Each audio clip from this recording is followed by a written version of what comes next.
Раце испружени кои питачат чекајќи го црвеното светло. Насмевки, досетки и солзи на детските лица кои долго време ве следат. Ве прават и тажни и немоќни.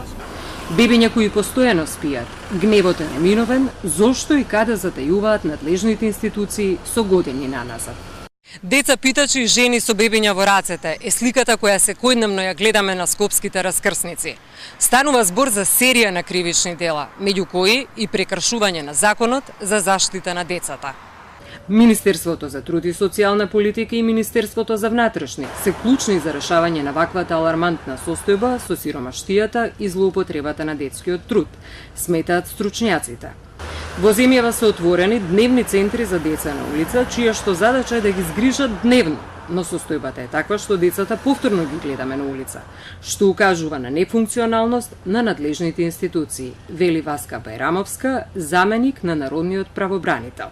Ние во пракса, следејќи ги состојбите, барајќи одговор на надлежните центри за евиденцијата кој што ја водат, утврдивме еден поразителен, би рекла, податок кој што треба да алармира и да укаже на потреба од поинакво решение. А тоа е дека 4-месечно бебе е најмалото бебе на возраст кој што е изложено надвор на питачење, додека најголемата возраст е 17, односно со ненавршени 18 години.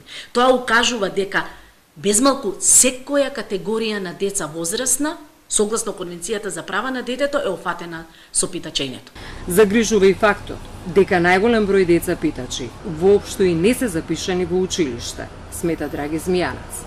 И државата и нејзините институции имаат обврска да ги заштитат децата од злоупотреба на нивниот труд. Она што го гледаме секојдневно, катадневно на улиците со пружени рачиња на плюс 40 степени, навистина е погубно за држава која гарантира сигурност и социјална благосостојба на децата во Република Македонија. Во 2000 година Собранието на Република Македонија ја ратификуваше Конвенцијата на Меѓународната организација за труд 182 за итно спречување на најлоши форми на злоупотреба на детскиот труд. За жал, и по 18 години, доволно е само да поминете неколку раскрсници во градот и да сватите дека надлежните институции затаени, сметаат нашите соговорници.